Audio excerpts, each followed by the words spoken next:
On parle de prononciation des mots, on va parler un peu aussi étymologie des mots, parce que notre challenger, c'est quelqu'un qui est passionné des mots, de la langue française en général. Et il y a quand même pas mal de petits artifices dans la langue française. On s'est dit qu'on allait en parler. C'est maintenant, c'est tout de suite, c'est Victor, c'est le challenger de la semaine.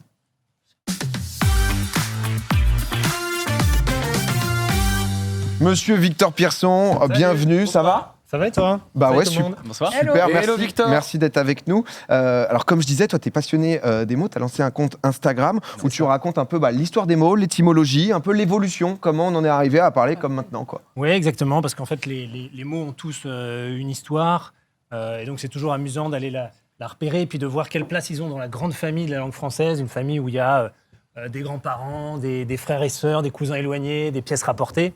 Et quand on regarde ça un peu de près, quand on regarde les liens qu'il y a dans les membres de cette grande famille, ça permet de mieux comprendre déjà ce qu'on dit, ce qu'on entend, ce qu'on lit, ce qu'on chante, et de mieux comprendre aussi, de mieux découvrir le vrai sens des mots. Mais écoute, c'est très amusant. Et pour ça, on s'est dit qu'on allait avoir pas mal d'exemples. Tu vois, justement, Victor nous a fait ça bien, ça, je peux vous le dire. Pour ça, on a une petite phrase pour commencer. Si tu veux, je te laisse aller un peu au tableau. Je vais au tableau. Pour vous illustrer ça de manière un petit peu concrète, le mieux, c'est peut-être de regarder cette phrase, une phrase qui est après tout plutôt banale. Enfin, vous la dites peut-être pas tous les jours. Aujourd'hui, le renard a mangé un coq, mais les mots sont plutôt simples a priori. Mais quand on les regarde dans le détail, ça permet de déjà avoir une belle photo de famille. On a le mot « aujourd'hui ». Aujourd'hui, il n'y a pas plus quotidien comme mot. Et ça, c'est une agglutination. Alors, une agglutination, c'est quoi ? C'est quand des mots s'assemblent, s'agglutinent pour former un nouveau mot. Et au bout d'un moment, à force, à l'usage, c'est tellement collé qu'on en oublie un peu les composantes. Donc, il faut décortiquer pour redécouvrir le sens de tout ça. Par exemple, quand on dit « bonjour, monsieur », bonjour, voilà, on colle les mots « bon » et « jour ». On souhaite une bonne journée, mais on ne s'en rend même plus compte. « Monsieur », c'est « mon » et « sieur ». L'abréviation pour seigneur, et on colle ça ensemble, et c'est exactement ce qui se passe avec aujourd'hui, c'est-à-dire que c'est en fait au jour de huit. Et huit, c'est un vieux mot français qui vient du latin odier, qui voulait dire en ce jour. En espagnol, il y a hoy qui ressemble un petit peu. On l'a collé ensemble et on a aujourd'hui, auquel on pense plus du tout quand on le dit. Renard, mot très marrant. L'histoire du mot renard. En fait, avant, on disait un goupil, ça vient du latin vulpes, et il y a eu, autour du XIIe, XIIIe siècle, un ensemble de récits qu'on a peut-être, on garde en mémoire au moment du bac de français, le roman de renard. Oui. Le roman de renard, c'est l'histoire de plein d'animaux. Il y a Isengrin le loup, Chanteclair le coq, et il y a Renard le goupil. Ça va être renard, c'est un prénom, c'est le nom du personnage. Le nom du personnage dans le roman de renard. Et ça a switch petit à petit, comme c'est devenu justement un peu classique. Exactement. Son prénom est devenu le nom commun, quoi. C'était tellement populaire qu'on a fini par plus dire un goupil, mais un renard qui s'écrivait avant avec c'est comme quand on dit un Tupperware, genre. Exactement, voilà, ça s'appelle une antonomase. Alors, antonomase du nom propre, c'est-à-dire que c'est une figure de style qui transforme un nom propre en un nom commun. L'exemple classique aussi, c'est, vous connaissez peut-être le préfet de Paris qui a imposé qu'on ait toujours des récipients avec un couvercle dans tous les immeubles pour mettre les ordures.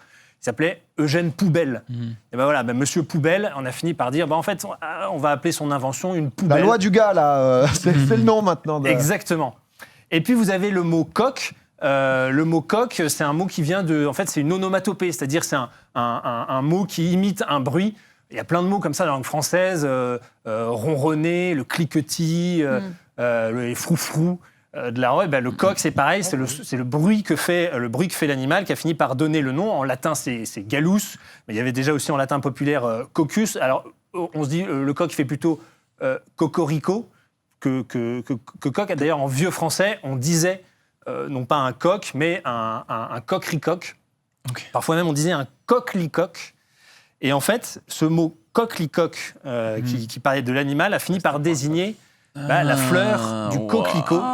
Par comparaison, en fait, on voyait dans le champ, voilà, c'est exactement ça, ça se ressemble. Et donc, les coquelicots qui sont rouges, ça faisait penser à la crête de l'animal. On dirait un peu des coquericoques, des coquelicoques ou des coquelicots, et puis ça finit par devenir au fur et à mesure, coquelicots. Et le mot, et voilà. Et donc, dans une phrase toute bête comme ça, on a pas mal d'exemples de comment naissent les mots, comment ils forment, puis comment ils interagissent entre eux. Donc voilà, c'est un sujet qui peut être assez marrant. C'est impressionnant. Ouais. Ça régale. Victor, reviens t'asseoir parmi nous, mais c'est vrai que c'est pour un peu introduire le sujet, d'où ça vient, etc.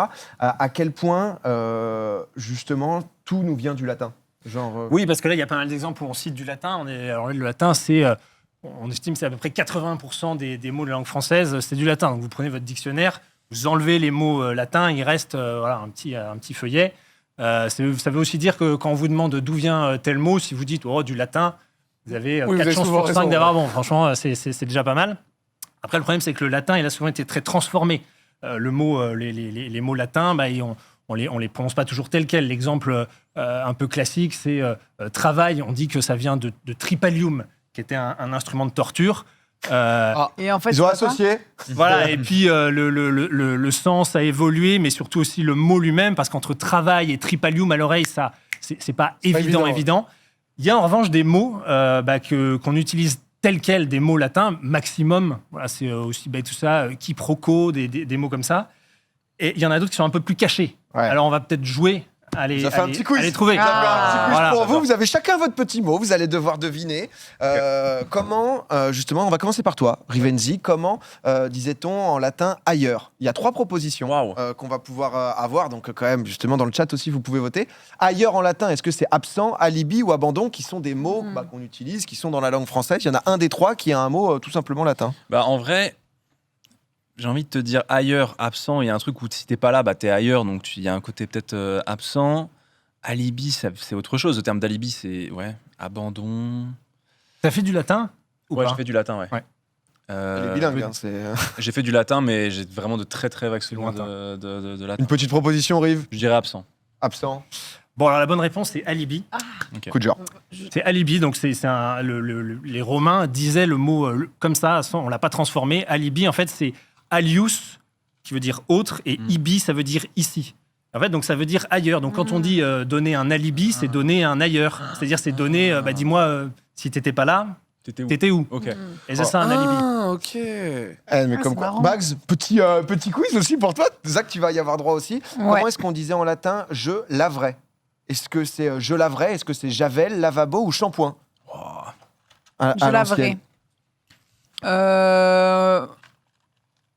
J'ai envie de dire. C'est du feeling. Lavabo. J'ai envie de dire lavabo, mais. Victor? C'est une très bonne réponse. Ouais, c'est lavabo. Solide, Sans mentir, c'est ce que j'aurais dit aussi. Lavabo. J'aurais dit alibi avant, si jamais je C'est vrai. Pour l'anecdote, Javel, ça vient du quartier de Javel, dans le 15e, où étaient fabriquées les premières usines d'eau de Javel, c'était là. Shampoing, c'est de l'hindi. Ça c'est passé par l'anglais colonial, c'est shampoo, ça veut dire masser. Ouais. Voilà, rien à voir avec du latin.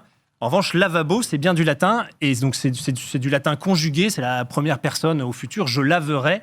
Et en fait, ça vient du latin d'église, du latin de la messe, où il y avait une prière au moment où le prêtre se lave les mains avant les offrandes, et il récitait une prière, lavabo inter innocentes, je ne la fais pas en entier, mais c'est je laverai mes mains en signe d'innocence. Et le lavabo. Donc le haut, c'est le rite du lavabo, on appelle ça le rite du lavabo, et le mot lavabo a fini par désigner la cuvette. Zach, j'ai vu que tu étais pas mal aussi, un mot latin qui désignait le pain cuit 2 fois. Donc pour améliorer la conservation du pain, on le cuit 2 fois. Est-ce que c'était biscottus, baguetta ou cucchidio? Cucchidio. Le cookie. On se régale ici. Le cookie duo aussi. Tu vois, autant il y avait un sens. Il va être tentant. Avant alibi, tu vois, lavabo, j'arrivais à trouver un sens. Autant là. Alors en fait, il y a. Vas-y, je vais t'en donner un, cookie duo. Cookie duo. J'adorerais. Non. En fait, il y a un mot latin qui est caché là-dedans, c'est le mot bis. Et celui-là, on le connaît parce que bis, c'est même dans les numéros de rue, ou quand on dit bis dans une partition de musique, ça veut dire 2 fois. Et voilà, et donc le pain cuit 2 fois, c'était le panis biscotus, cotus cuit 2 fois. Et on a exactement la même construction dans le mot bis cuit en français. Ça veut dire cuit 2 fois. Et c'est comme ça, bien sûr, qu'on a notre biscotte en français. Ah oui, je peux faire pareil. Cookie, cuir, duo, 2. Ouais, c'est duo. Mais l'explication était bonne. T'avais la bonne langue, je sais pas. Duo, on parle pas mal de latin et tout, mais c'est pas tous nos mots ne viennent pas de là. Il y a aussi d'autres langues qui ont influencé. Globalement, le français, grosso modo, c'est du latin qui a été pas mal transformé par du francique, la langue des Francs qui arrive avec Clovis. Mais tout ça, c'est saupoudré d'italien, de portugais, d'espagnol, de hollandais au fur et à mesure des époques et des influences. Et il y a aussi en fait pas mal de mots de la langue arabe qu'on oublie parfois. Alors il y a des mots très actuels, des mots comme le seum qui vient d'un mot arabe qui veut dire venin.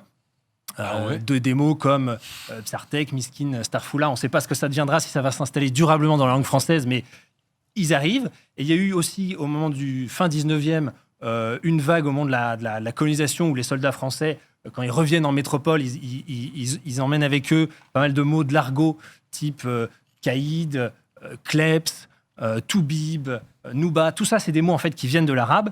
Et puis, il y a aussi, bien avant ça, toute une vague de mots d'arabe médiéval qu'on ne s'en rend pas toujours compte, mais quand on boit du café dans une tasse avec du sucre, tout ça, c'est des mots qui viennent de l'arabe. Il y a aussi beaucoup de mots issus de l'arabe où il y a l'article « al ». Alors ça, on peut essayer aussi, encore une fois, de jouer et les retrouver. « Al », c'est l'article qui veut dire « le » ou « la » en arabe. Et donc, on le retrouve dans pas mal de mots français. Par exemple, la pierre philosophale, en arabe, ça se dit « al-iksir ». Est-ce que vous devinez le mot élixir, j'imagine. Élixir, exactement. Bravo. On y est. Je m'appelle ce al, on l'a complètement oublié et c'est devenu le mot élixir tel quel. Alors, c'est les alchimistes, encore une fois, on a le al qui est là, qui utilisait ça. Ils utilisaient aussi, dans leur préparation, de la poudre d'antimoine qui, en arabe, se dit al-koul. À l'alcool. Alcool. L'alcool, ça vient de l'arabe et il y a ce petit al qui est caché dedans. Alors, il y a un al qui est encore plus caché. C'est alors pour dire le chef, c'est Amir ou Émir. Et quand on veut préciser de quoi on est le chef, donc on peut dire par exemple le chef de la mer ou le chef de la flotte, c'est Amir Amiral. Et voilà, tu l'as dit. Amiral. Ouais, c'est ça. Amir al. Ouais. Et là, le al pour le coup, il est à la fin du mot et ça a donné notre mot amiral. Donc voilà, on a quand même pas mal de mots comme ça qui viennent de là. Des langues arabes, à vrai dire. Ouais, en vrai, c'est incroyable. Et après, comment, parce que quand il arrive comme ça un mot, j'imagine au fur et à mesure du temps, comment ensuite il est digéré, on va dire, par région, etc. Comment ça s'est passé ça ? Oui, ça met du temps. Ça met du temps quand. Puis à une époque où il n'y a pas Internet, un mot il voyage pas en 2 secondes, il s'installe. Voilà, ça met du temps et puis ça se fait pas de manière homogène sur tout le territoire. Et d'ailleurs, jusque dans les années 30 en France, dans la plupart des régions, on pratique le bilinguisme. C'est-à-dire qu'on a le français et puis on a le patois local. Ils n'ont pas complètement disparu, mais par exemple, pendant la guerre de 1870 contre la Prusse, on avait tous les soldats français qui étaient mobilisés, qui partaient vers le front de l'Est, et ils ne parlaient pas tous forcément hyper bien français, donc même pour communiquer entre eux, ce n'était pas évident. Et par exemple, à cette époque-là, il y avait les soldats bretons. Je te regarde parce que je crois que il est là. Cette histoire est un petit peu connue, effectivement. Tu l'as, ouais. Ouais, je l'ai, mais vas-y, bien sûr. Eh bien, écoute, ces soldats bretons, quand ils se plaignaient un peu des mauvaises conditions et qu'ils voulaient réclamer du pain et du vin, eh bien, ils réclamaient du pain, en breton, ça se dit bara, et du vin, gwyn. Et donc, quand ils réclamaient ça, ils disaient bara, gwyn, et ça a formé le mot baragouiner. Quand on baragouine, c'est quand on parle de manière un petit peu approximative. Donc, au départ, c'est un peu... c'est plutôt péjoratif pour dire ils baragouinent, les soldats bretons voilà, qui réclamaient tout ça, mais c'est comme ça qu'on a un mot qui vient du breton dans la langue française.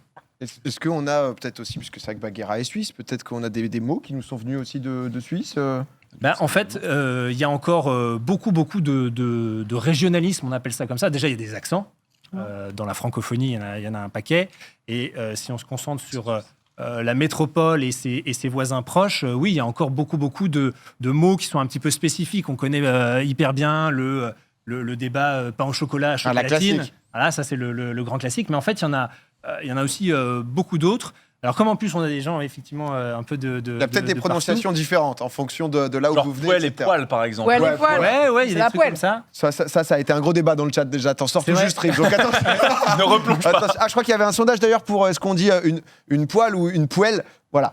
82% des gens disent « Oh, j'ai cuit quelque chose dans ma poêle. » Voilà.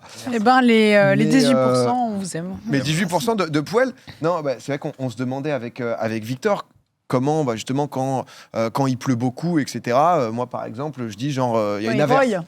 De quoi ? Quand il roille. Quand il roille, parce que ça, justement, ça c'est voilà. incroyable. On a une petite carte avec ce qui peut être averse, par exemple. Moi, je viens de Paris. Il y a les mecs qui disent ça drache. Ça drache, en fait, on le voit. Toi, tu dis Exactement. il roille, et du coup, c'est vrai que c'est à l'est Ah, il de roille, la ouais. Suisse. Ou pour toi, quand dans le nord, c'est hydrache, parce que justement, il est en train de pleuvoir assez fort. Toi, c'est Iroy. J'avais jamais entendu. Drache, je connaissais. Roy, pour le coup, jamais. Fais voir, ce roille. Ouais. Ok, c'est. Tu sais que je suis né à Lyon, j'ai vécu à Lyon toute ma vie, j'ai jamais entendu rader. Hein.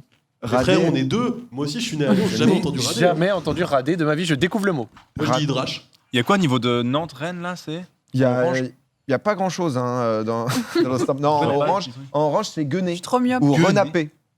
Non, pas du tout entendu. Bon, ça veut dire aussi. Jamais dit gueuné, ça dit beaucoup, hein, pour le coup. On se prend une radée, ça dit. Ah si, on se prend une radée. Ah oui, c'est vrai, maintenant que tu le dis. Jamais entendu. Là, on parle sur des grosses pluies. Non. Ça trombe. En Bretagne, on dit on a cargué. Quand t'as pris une grosse trompe d'eau et que t'es trempé, tu dis j'ai cargué. Ça vient pas de la mer, genre. Bah, quand tu marches dans une flaque d'eau ou quand tu prends vraiment, tu dis putain, je suis cargué. Enfin, j'ai cargué quoi, tu vois, t'es trempé quoi. Oh, mais dans le chat, en tout cas, radé, Lyon, 100%. Après, je dis pas que c'est faux, je dis que vraiment. Non, bien sûr, mais après, c'est en fonction, parce que c'est vrai que tout le monde n'est pas obligé d'utiliser. Il y a de l'abat d'eau, etc. Averse, par contre, ça, classique, tu vois. En fait, il y a plein de mots comme ça, tu vois. Moi, j'avoue, par exemple, est-ce que vous savez ce que c'est qu'une cuche? Une flamme cuche. Non, une cuche. Une cuche, je sais pas. Non. Alors, une cuche, c'est une queue de cheval. Et en fait, je n'ai appris que. La queue. À la queue, tu dis ça? La queue. Mais what? Parce que, alors ça, sachez que j'ai découvert il y a 2 ans. Je pensais que tout le monde en France disait cuche pour queue de cheval. Et j'ai dit ça à Ulti en mode, ah, t'as fait une cuche aujourd'hui. Il dit, quoi? Je fais une cuche. Et ouais, cuche, en tout cas, c'est très peut-être breton ou dans l'Ouest, je sais pas, mais en tout cas, j'ai. Ouais, t'as des expressions, des mots, etc. Ouais, exactement. Après, en Bretagne, c'est particulier parce que c'est vraiment des mots qui sont des mots bretons, littéralement, que tu réutilises dans le langage courant, quoi, tu vois. Mais Oui. Queue, on n'est pas. mais cuche, je sais, je crois, Mais c'est vrai, quoi, il y a. La queue. Parce que géographiquement, c'est quand même pas à côté, mais. Ah, mais nous, on est trop pareil. Peut-être serpillière. Est-ce que La panos. vraiment pour laver le sol, La serpillière? panos. La panos. Ouais. La panasse. Ah ouais. La mais- panos. Panos, pardon. On a la carte aussi en Bretagne. Serpillière, Serpillière plutôt classique. Dans le nord, alors après, à ce qui paraît, tu vois, entre guillemets, Wassing. Ah, Wassing, dans le chat, j'en vois full. Wassing. Wassing. C'est Wassing. La dans tous les toile. sens. La Non. loque. Loque, j'aime bien, c'est marrant. La loque. Donc, une Passe-moi bâche, la loque. le côté atlantique, une Sins. Sins, ouais. Sins, ça dit aussi, ouais. Non, Moi, mais c'est pierre ou torchon, mais le reste, j'ai jamais entendu. ouais, pour moi, torchon, c'est plus pour les mains. Tu vois, là où serpillière, ouais, c'est ouais. pour laver le sol, quoi. Je suis d'accord. Mais en fonction. non, Validé. Non, c'est la pâte, ouais. Mais en tout cas, non, mais c'est vrai que c'est rigolo de voir un peu les différences régionales. Je me demandais, Victor, aussi, parce que c'est vrai qu'on a beaucoup dit, en français, ça s'anglicise de plus en plus, on perd un peu les racines et tout, mais l'inverse aussi, quand même. Oui, parce qu'effectivement, il y a de plus en plus d'anglicisme en français, mais en fait, historiquement, l'anglais doit surtout beaucoup au français, et ça, on ne le sait pas toujours. Il y a même des linguistes qui vont vous dire que c'est 40% de la langue anglaise qui est issue du français. Ah ouais, alors que c'est une langue germanique. Et ben en fait, ça s'explique parce qu'en effet, c'est une langue, c'est de l'anglo-saxon au départ en Angleterre, et en 1066, il y a le duc de Normandie, Guillaume le Conquérant, qui devient roi d'Angleterre. Et en fait, il va emporter avec lui plein de mots français, franco-normands, et il va même imposer le franco-normand comme langue de la cour. Et ça va durer 4 siècles. Donc évidemment, ça a une incidence énorme sur la langue anglaise, qui a été vachement transformée par le français. Et on retrouve aujourd'hui beaucoup de mots. On a l'impression qu'ils sont anglais depuis toujours. En fait, parfois, la langue anglaise, c'est même un musée de la langue française, parce qu'on peut y redécouvrir des vieux mots de français qui sont passés dans l'anglais et que nous, on ne connaît plus trop. Mais voilà, il y a un va-et-vient des deux côtés de la Manche. Le français influence l'anglais. En retour, aujourd'hui, c'est plutôt une période où on reçoit, nous, beaucoup de mots anglais. Et on a un autre petit jeu là-dessus. C'est, en fait, on peut essayer de retrouver d'où viennent les mots anglais en prononçant avec un accent anglais des vieux mots de français. J'explique. Par exemple, le verbe toaster, T-O-S-T-E-R, c'est un vieux mot de français qu'on n'utilise plus du tout, on est d'accord, pour dire griller, brûler. Et évidemment, si vous prononcez toaster, c'est le toast. C'est devenu le toast anglais. Mais on dit encore, non, pardon. Toaster. Bon, maintenant, c'est C'est un vrai anglicisme, du coup. Dans quel coin? Il faudrait la carte. moi aussi, non, Tu le dis, mais tu sais que c'est un Toaster anglicisme. des trucs, je le dis aussi. Ouais, Ouais, mais est-ce que tu le dis toasté, parce que c'est un anglicisme. mot anglais? Alors peut-être que C'est vrai. Non, mais c'est vrai que c'est peut-être le T-O-A-S, enfin, genre en mode. Ouais, pour le toast. c'est le Du coup, côté anglais, ouais. En fait, c'est marrant parce que du coup, en fait, on a fait un aller-retour, quoi. Ouais, c'est ça. Avec Ouais, tous ces- c'est marrant. Il y a vraiment eu Parce que retour. t'as le côté, fait, tu ce n'est m'avais finalement parlé pas un justement de mushroom, donc en anglais Ouais. qui est champignon. Ouais, exactement. Ça vient de la France qui était un ancien champignon, c'est ça? Voilà, c'est ça. En français, il y avait le mousseron. Ça existe encore. Là aussi, c'est un mot qui n'a pas complètement disparu en français, mais c'était un mot un peu générique pour parler de champignons. Aujourd'hui, c'est une sous-famille de champignons, les mousserons. En fait, si vous dites le mot mousseron, avec un accent anglais. Bon, il faut un peu forcer le trait, hein, mais mushroom. Et on a eu le mot mushroom qui est né en anglais à partir du mousseron que Guillaume le Conquérant et sa cour ont emporté. Et puis à force, petit à petit, ça s'est Dis-nous-en d'autres, C'est la folie, hein. des comme ça, qui viennent du français. Il y en a beaucoup. Il y a, par exemple, la façon. Alors, aujourd'hui, la façon ne veut pas dire exactement la même chose qu'à l'époque. La façon, c'était l'art, le savoir-faire dans la confection des vêtements. Tu l'as ? Ouais. Alors, en plus, pour le trouver plus facilement... La fashion. Ouais, c'est ça, c'est la fashion. Ça se prononçait en franco-normand, ça se prononçait la fashoun. Donc, évidemment, là, la transformation est moindre. Et voilà, la façon est devenue la fashion et nous revient aujourd'hui. Il y en a d'autres. Il y a un mot, le forain. En français, autrefois, ça voulait dire l'étranger. Le foranus, le latin. Foreigner et tout. Exactement. Voilà, quand on dit forain, le foreign. Voilà, le foreign, c'est le mot qui veut dire aujourd'hui étranger en anglais. Non, mais c'est fou.